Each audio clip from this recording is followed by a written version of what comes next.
Feel that you are being especially looked after. When a soul turns to the universe, at the same time, it turns toward him or her. Jesus told this in the story of the prodigal son. Always there is that inward turning to us of the parent mind when we turn to it and place ourselves in closer contact with life. Let go of limitation, speak forth the desires of your heart into universal mind with perfect trust. May I direct your attention to the screen or your program, and let's speak this affirmation into being in perfect trust. Ready? Yes. Today I believe in the magic of spirit. I allow the magic of spirit to flow through me and as me, creating a life filled with magical moments. And I say yes to that.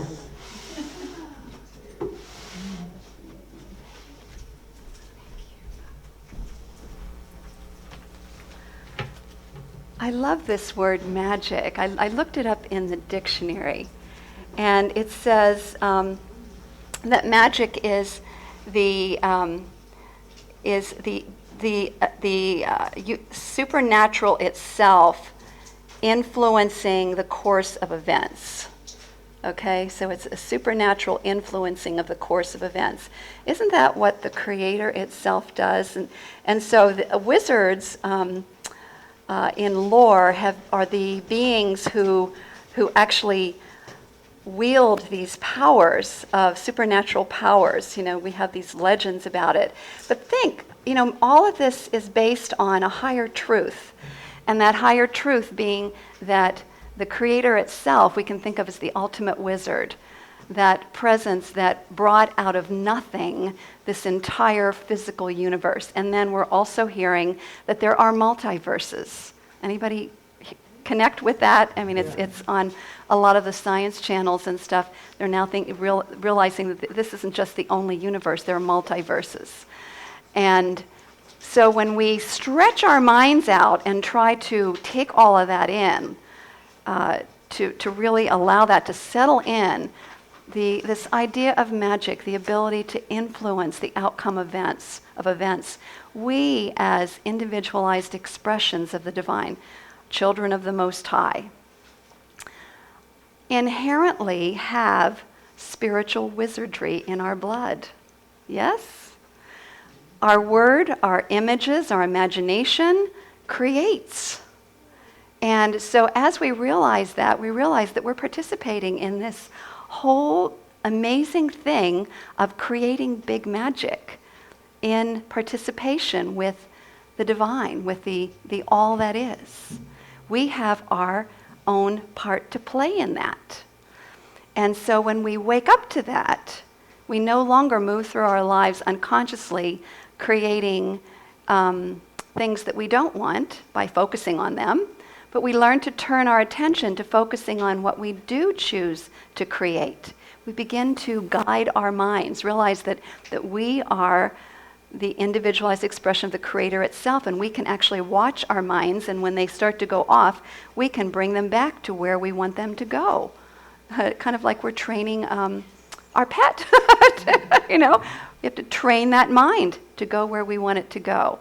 And when we do, everything changes. We begin to have what we were talking about, this sense of magical moments as life unfolds. It's really so much more fun that way.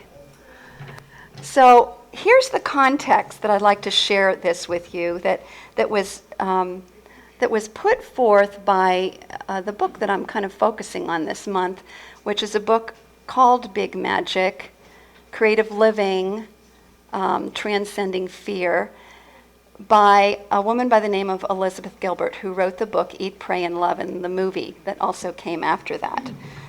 And she has a really interesting take on it. To me, this is just another iteration of what we're talking about here in terms of universal principles. She says that we're surrounded by a universal mind. Well, that's something that we do talk about here, universal mind.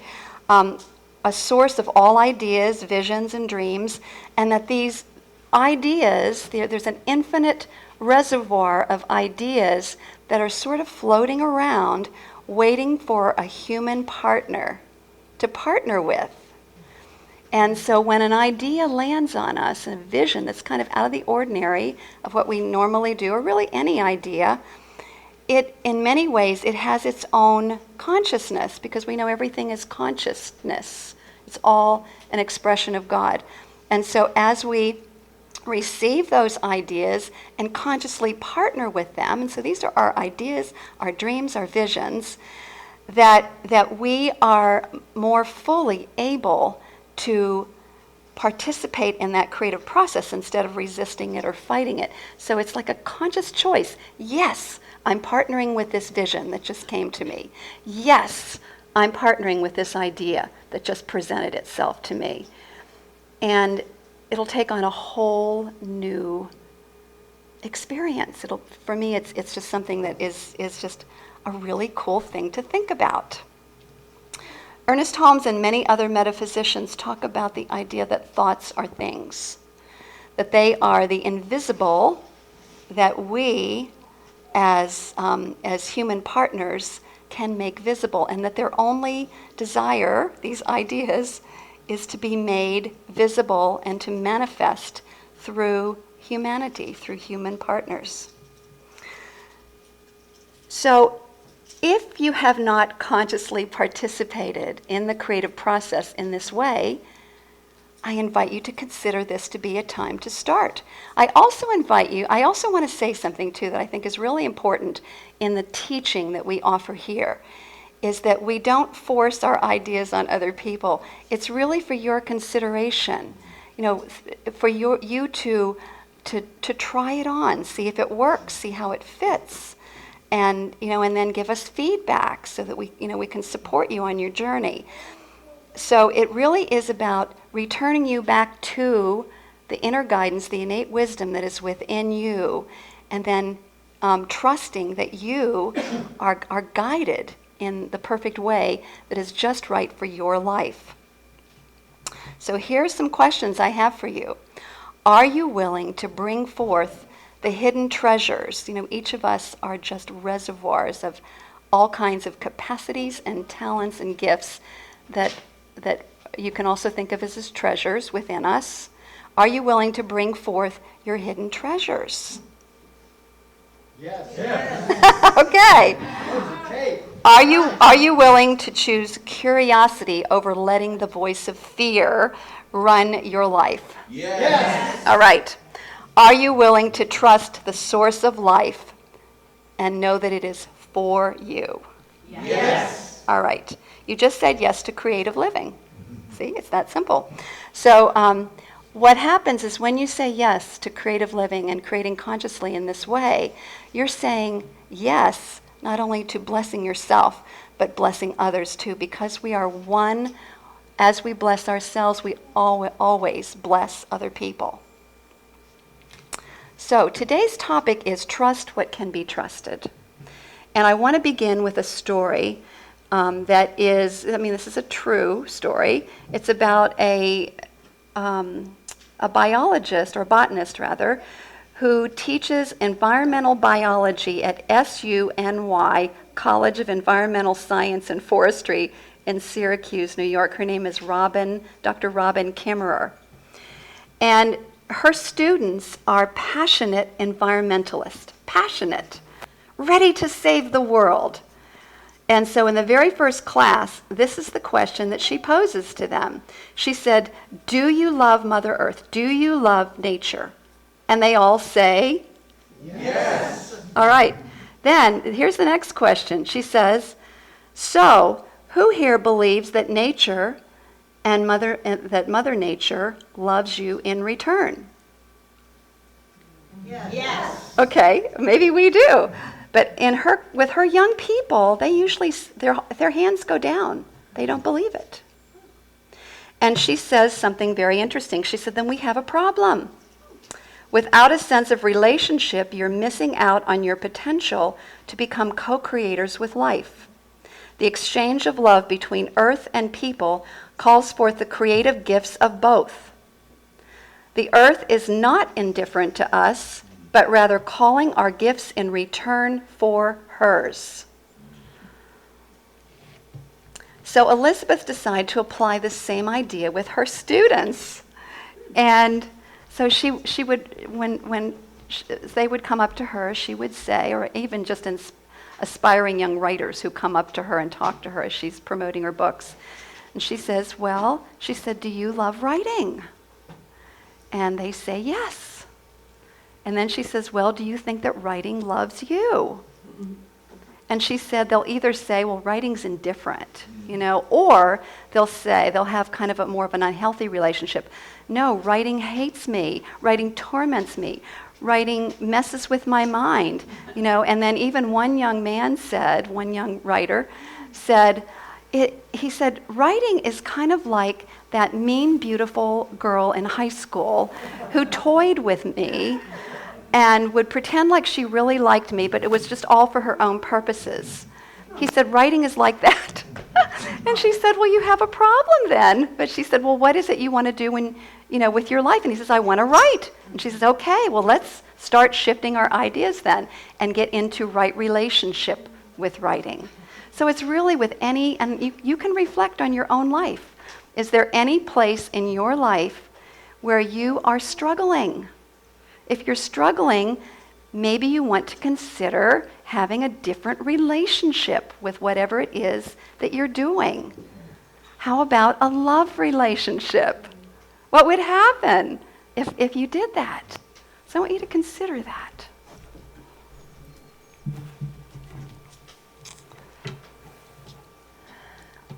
So this is all about, where do we place our trust? Do we place our trust in struggle?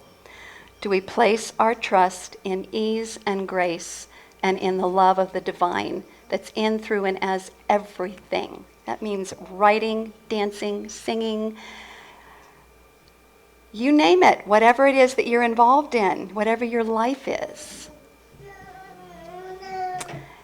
So I invite you to consider this then, this as a place to put your trust. To trust that you are so loved by the universe and by ideas that land in your awareness that you get total support to bring these ideas into being. That the universal intelligence itself that created multiverses surely has enough love and support for you. It makes sense, doesn't it? So why would your creative ideas not love you? Let's think about this. Or the divine not love you. Ideas, think about it. When an idea comes, and those ideas that give you God bumps, anybody have those ideas? I get those ideas, that get you excited. Why would an idea land on you, it's from the mind of the infinite, give you that kind of excitement, and then want to in any way harm you? It just simply does not make sense. So, I would like to share another story with you, or have you consider this other story. So think of your ideas, or that excite you, as kind of a typified in this story called The Prodigal Son. I'm not going to tell you the whole story because many of you have heard it many times. But think about it as the idea of the wayward son turning home to the father presenting him with a feast and everything that he could possibly want after the son has left him and tried to go off on his own and just do it on his own. So think of your ideas in this same way. Rather than thinking of doing things on your own, what would happen if you turned back to the ideas, turned back to the spirit, and said, okay, let's partner up. Let's do this as a partnership. And then you really devoted yourself in a loving way to that partnership. So if you're with me then, I invite you to repeat this after me. I'll read the whole thing first so you can hear what it is. I trust that my dreams love me as much as I love them, and they want to manifest through me. I listen within for guidance and can trust it to show me the way. Okay? I trust that my dreams love me. I trust that my dreams love me As much as I love them. as much as I love them. And they want to manifest And they want to manifest through me. through me. I listen within I listen within for guidance for guidance and can trust it and can trust it to show me the way. to show me the way. So this is really moving from the manifestor stage. We talked about the different levels of consciousness. The victim stage where life is doing it to me. Okay? We move out of that as we forgive, let go, and begin to realize that we are in partnership with the divine in a certain way. So we move into the manifestor stage, but still the manifestor stage has a lot of I'm doing it myself. There's a lot of that energy. We're moving now into God through me and as me. So as we partner with the divine, as we more often turn within and ask for guidance to guide our steps instead of just shoot from the hip, we find that life gets easier. There's the struggle and the strife and all of that comes from trying to make it happen on our own, or being in victim consciousness has left us, and we're now in this thing called flow, in this way of living called flow. So, if though you're experiencing any aspect of your life that seems the opposite of manifesting your dreams, or it seems like it's just taking a long time, I want to give you one more final story to consider. This is a true story about Clive James, who's a great Australian writer. And at one point in time, Clive James wrote a play, presented it to the London stage, and it bombed big time. His family immediately was affected because he had invested a lot of money, a lot of his personal money into it. So he saw it as the ruin of his family financially. In addition to that, his attitude drove really dear friends away. And he fell into this deep, dark depression that lasted for weeks and weeks and weeks on end. So, it seemed like this was just going to go on forever. He had actually told his wife, I've given up on writing. He'd kind of given up on life itself. And she had to just somehow hold things together and hope that he would just, that all of this would pass. Well, soon his two daughters approached him, and they had some kind of old, shabby-looking secondhand bikes that they had just gotten, and they asked him if he would decorate their bikes. So he dragged himself off of the couch and decided he would invest himself in this project of painting their bikes. So in the process of painting the bikes, of painting them with a fresh, bright red color, and putting stripes around the seat bars, and then little by little painting stars, gold and silver stars, all over the bike. The bikes were transformed, and he began to feel something within him. He was really enjoying this process. So once the bikes were done, the girls rode their bikes away, and all the kids in the neighborhood saw the bikes, and they wanted their bikes to look like this. So they started bringing their bikes to him. And bike after bike after bike, he invested the love that he had available to him into the process of painting all the little stars and doing the stripes and so on. And something dawned on him. He began to realize that failure has a function. Failure has a function. It is an opportunity for us to look at our own lives and say, do I want to keep making things? Do I still want to keep creating? And he found within him a yes, I do want to keep creating. I do want to keep making things. And so another thought then followed that, which was, I could write a story about the bikes. And so his healing process took place. He moved from I am a failure to I am a creator. Doesn't that feel a lot better than to put I am a success on yourself? How about simply, I am a creator? Repeat that after me. I am a creator. When we know we're all that. So it's just really about saying yes to that truth about who we are. So it was very simple what he did. A beautiful lesson for all of us is do what's in front of us with great love and allow the creative process to carry us to the next level. That's what creativity does anyway.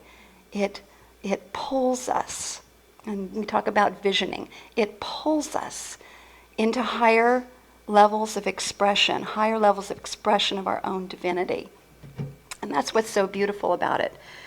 And so we can trust what can be trusted. And so I invite the practitioners and practitioners in training to circle the room, if you would, please. And we're going to end in a prayer.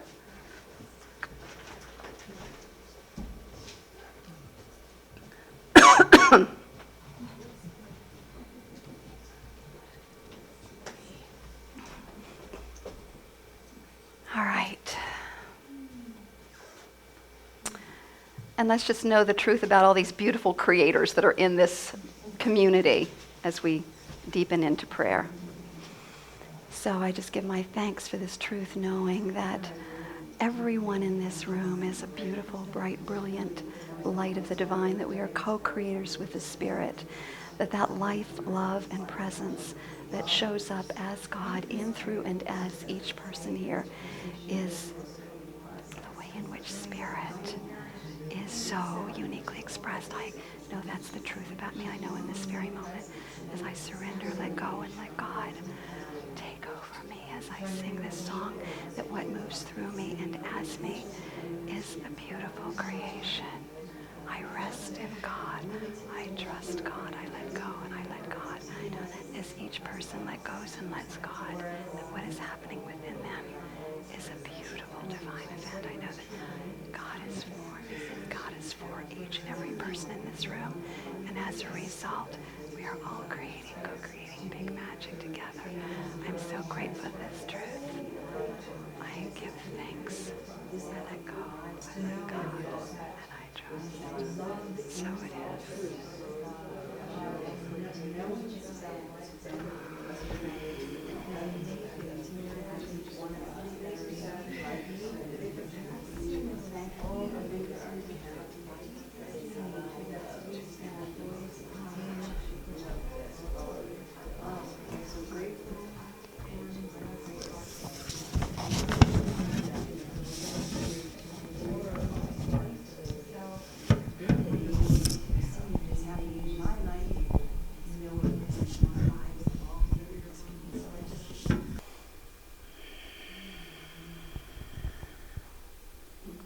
And so I'm going to share with you a beautiful song that I think speaks so perfectly to this whole idea of not listening to the voice of fear, but simply listening to that voice within that will surely guide you on your way.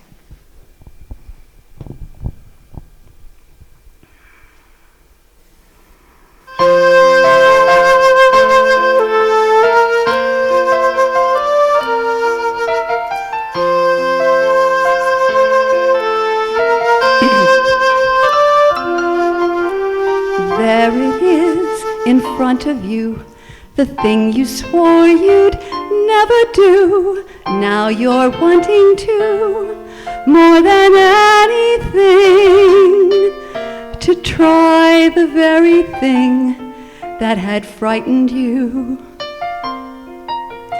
There you are, about to sing or write a book or design a ring, or open a store, or camp outdoors, or play the flute, or parachute. But fear is whispering in your ear. You won't survive if you take the dive. You're sure to die if you dare to fly. It's beginning to show. Can you feel yourself grow? You're doing something brand new that yesterday would have scared you so. Take a stand, don't delay. Take a stand, don't run away. Take a stand, face your fear, and say, I live in God, and God lives in me. Love is what I am, and always will be. Life offers me everything I see. It's not just me, but God in me that sets me free.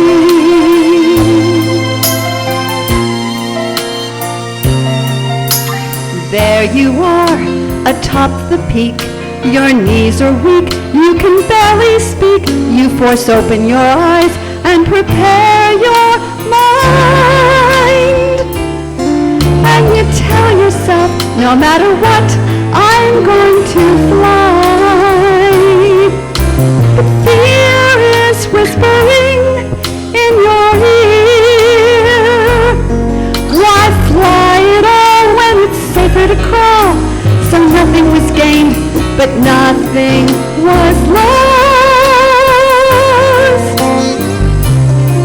It's beginning to show. Can you feel yourself grow? You're doing something brand new that yesterday would have scared you so. Take a stand, don't delay. Take a stand, don't run away. Take a stand, face your fear, and say,